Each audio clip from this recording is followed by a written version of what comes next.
ഒറ്റിയ പാക് ചാര, അതായത് അറസ്റ്റിലായ യൂട്യൂബർ ജ്യോതി മൽഹോത്ര പാക് അഫ്ഗാൻ അതിർത്തിയിൽ വരെ ബന്ധം സ്ഥാപിച്ചു, അതായത് ഭീകര സംഘടനയിൽ വരെ ബന്ധം സ്ഥാപിച്ചു എന്ന ഞെട്ടിപ്പിക്കുന്ന വാർത്തകളാണ് പുറത്തു വരുന്നത്.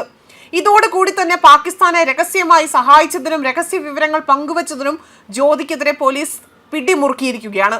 യൂട്യൂബിലും ഇൻസ്റ്റഗ്രാമിലും വൻ ഫോളോവേഴ്സ് ഉള്ള മൽഹോത്ര പാകിസ്ഥാന് വേണ്ടി ചാരവൃത്തി നടത്തിയെന്ന് ആരോപിച്ചുകൊണ്ട് അറസ്റ്റിലായ 11 പേരിൽ ഒരാളാണ്. ഇന്ത്യൻ മണ്ണിൽ നിന്നുകൊണ്ട് തന്നെ ഭാരതത്തെ ഒറ്റുകയാണ് ഇവർ ചെയ്തിരിക്കുന്നത്. ഭീകര സംഘടനയുമായി അടുത്ത ബന്ധം സ്ഥാപിച്ച ഇവർ കഴിഞ്ഞ 3 മാസത്തിനുള്ളിൽ തന്നെ കേരളത്തിലടക്കം സന്ദർശനം നടത്തിയിട്ടുണ്ട്. ഇവർ പകർത്തിയ വീഡിയോയിൽ നിന്നും വളരെ വ്യക്തമാണ്. കൊച്ചിൻ ഷിപ്പ്യാർഡിന്റെ ദൃശ്യങ്ങൾ അടക്കം കണ്ടെത്താൻ സാധിച്ചിരിക്കുകയാണ്. കൊച്ചിയിലെ വിനോദസഞ്ചാര കേന്ദ്രങ്ങൾ, ഷോപ്പിംഗ് മാളുകൾ, മെട്രോ സ്റ്റേഷനുകൾ, വാട്ടർ മെട്രോ എന്നിവിടങ്ങളിലെല്ലാം തന്നെ അവർ സന്ദർശനം നടത്തുകയും അവിടെ നിന്നും ദൃശ്യങ്ങൾ പകർത്തുകയും ചെയ്തിട്ടുണ്ട്. അതേപോലെ തന്നെ മൂന്നാർ, തൃശൂർ, കുത്താമ്പുള്ളി, നെയ്ത്തുഗ്രാമം ഇവിടെയും അതുപോലെ കണ്ണൂരിലെയും കോഴിക്കോട്ടെയും ഒക്കെ തന്നെ വിനോദസഞ്ചാര കേന്ദ്രങ്ങൾ എന്നിവിടങ്ങളിലെല്ലാം തന്നെ എത്തിയതിൻ്റെ ദൃശ്യങ്ങൾ വ്ലോഗുകളിൽ കണ്ടെത്താൻ സാധിച്ചിട്ടുണ്ട്.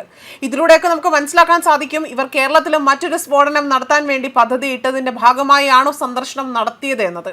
മാത്രമല്ല ഇവർ ആദ്യമായി പാകിസ്ഥാൻ സന്ദർശിക്കുന്നത് 2023 ഏപ്രിൽ മാസത്തിലാണ്. അവിടെ നടക്കുന്ന വൈശാഖി ഉത്സവത്തിൽ പങ്കെടുക്കാൻ വേണ്ടിയാണ് അവർ അവിടെ എത്തിയത്. അതുപോലെ അതിൻ്റെ ചിത്രങ്ങളടക്കം സോഷ്യൽ മീഡിയയിൽ പങ്കുവെക്കുകയും ചെയ്തിരുന്നു. മൽഹോത്ര പാകിസ്ഥാനിലെയും ചൈനയിലെയും സന്ദർശനത്തിനായിട്ടാണ് അവർ എത്തിയതും അതുപോലെ തന്നെ അതിൻ്റെ വിശദ വിവരങ്ങളടക്കം പുറത്തു വന്നു. ഇക്കഴിഞ്ഞ വർഷം നടന്ന ഉത്സവത്തിൽ അടക്കം അവർ പങ്കെടുത്തു. അതുമാത്രമല്ല അവിടെ 2 ദിവസം തങ്ങുകയും ചെയ്തു. അതുപോലെ IB റിപ്പോർട്ട് പ്രകാരം അവർ 2024 നവംബറിൽ കാശ്മീർ സന്ദർശിച്ചിട്ടുണ്ട്. അതേസമയം അവരുടെ അവസാന പാകിസ്ഥാൻ സന്ദർശനം ഈ വർഷം മാർച്ചിലായിരുന്നു നടന്നത്. പാക് ഇന്റലിജൻസ് ഉദ്യോഗസ്ഥരുമായി ബന്ധം പുലർത്തിയെന്നും അതുപോലെ രാജ്യസുരക്ഷയെ ബാധിക്കുന്ന വിവരങ്ങൾ കൈമാറിയെന്നും കണ്ടെത്തിയതിനെ തുടർന്നുകൊണ്ടായിരുന്നു ഹരിയാന സ്വദേശി ജ്യോതിയെ പോലീസ് കഴിഞ്ഞ ദിവസം അറസ്റ്റ് ചെയ്തത്. മാത്രമല്ല ഇവർക്ക് യൂട്യൂബിൽ 3 ലക്ഷത്തിലധികം ഫോളോവേഴ്സും അതുപോലെ ജ്യോതിയുടെ കേരളത്തിൽ നിന്നുള്ള വീഡിയോകൾ അടക്കം അരമണിക്കൂറിലേറെ ദൈർഘ്യമുള്ള കൊച്ചി യാത്രാ അനുഭവങ്ങൾ എല്ലാം തന്നെ അവർ പങ്കുവെക്കുന്ന വീഡിയോയും വളരെ പ്രാധാന്യമായി കണക്കിലെടുക്കേണ്ട ഒന്നാണ്. ഫോർട്ട് കൊച്ചി, മട്ടാഞ്ചേരി എന്നിവിടങ്ങളിലെ വിനോദസഞ്ചാര കേന്ദ്രങ്ങൾ, ആരാധനാലയങ്ങൾ, ചരിത്ര സ്മാരകങ്ങൾ എന്നിവയെല്ലാം പരാമർശിച്ചതിനു ശേഷമാണ് ഷിപ്പ്യാർഡ് കാണിക്കുന്നത്.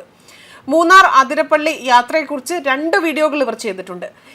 അതുപോലെ തന്നെ ഇരവികുളം ദേശീയ ഉദ്യാനം, തേക്കടി, ആലപ്പുഴയിലെ ഹൗസ് ബോട്ട് യാത്ര, Kovalam, Jatayupara, Varkala, Thiruvananthapuram central railway station എന്നിവയെല്ലാം തന്നെ ഇതിൽ ഉൾപ്പെടുന്നുണ്ട്.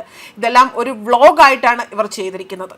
കണ്ണൂരിൽ നിന്നും തൃശ്ശൂരിലേക്കുള്ള യാത്രാ വിവരണവും ഇതിൽ കൊടുത്തിട്ടുണ്ട്. അതിനിടെ തന്നെ പാകിസ്ഥാന് വേണ്ടി ചാരപ്പണി ചെയ്ത കേസിൽ 2 ആഴ്ചക്കിടെ ജ്യോതി മൽഹോത്ര ഉൾപ്പെടെ 12 പേർ അറസ്റ്റിലായ വിവരങ്ങളടക്കം പുറത്തു വന്നതിൻ്റെ എല്ലാം അടിസ്ഥാനത്തിൽ കൂടിയാണ് മറ്റു വിവരങ്ങൾ പുറത്തു വന്നിരിക്കുന്നത്. അതുപോലെ തന്നെ മറ്റ് അറസ്റ്റിലായ വ്യക്തികളിൽ നിന്നും ഒരാൾ ഉത്തർപ്രദേശിൽ നിന്നും മറ്റ് 6 പേർ പഞ്ചാബിൽ നിന്നുമാണ് പിടിയിലായിരിക്കുന്നത്. ഇതിൽ ഗുസാല എന്ന യുവതിയും ഉൾപ്പെടുന്നുണ്ട്. ജ്യോതി ഉൾപ്പെടെ തന്നെ 5 പേരാണ് ഹരിയാനയിൽ നിന്നും അറസ്റ്റിലായിരിക്കുന്നത്. ഇന്നലെ പഞ്ചാബിലെ ഗുർദാസ്പൂർ ജില്ലയിൽ നിന്ന് 2 പേർ പിടിയിലായി. അധിയാൻ സ്വദേശി സുഖപ്രീത് സിംഗ്, ചന്ദുബെഡാല സ്വദേശി കരൺബീർ സിംഗ് എന്നിവരെയാണ് പോലീസ് അറസ്റ്റ് ചെയ്തിരിക്കുന്നത്. ഇരുവർക്കും പാക് ചാര സംഘടനയായ ISIയുമായി വളരെ അടുത്ത ബന്ധമുണ്ട് എന്നാണ് മനസ്സിലാക്കാൻ സാധിക്കുന്നത്. ഹരിയാനയിലെ നൂക് ജില്ലയിൽ കങ്കാർക്ക് ഗ്രാമത്തിന് ആ ഒരു സ്ഥലത്ത് നിന്നും മറ്റൊരാളെയും ചാരപ്പണിക്ക് പിടിയിലായിട്ടുണ്ട്. മുഹമ്മദ് താരിഫ് എന്ന വ്യക്തിയാണ് പിടിയിലായിരിക്കുന്നത്.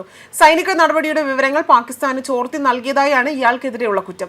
പാകിസ്ഥാൻ ഹൈക്കമ്മീഷനിലെ ഒരു ജീവനക്കാരനും സിം കാർഡ് നൽകിയതായും ഇയാൾ സമ്മതിച്ചിട്ടുണ്ട്. അതുപോലെ തന്നെ കഴിഞ്ഞ ദിവസങ്ങളിൽ അറസ്റ്റിലായ അർമാനിൽ നിന്നുള്ള ലഭിച്ച വിവരങ്ങളുടെ അടിസ്ഥാനത്തിലാണ് ഈ ഒരു നടപടി എടുത്തിരിക്കുന്നതെന്നാണ് പോലീസ് വ്യക്തമാക്കിയിരിക്കുന്നത്. ന്യൂസ് ഡെസ്ക് കർമ്മ ന്യൂസ്.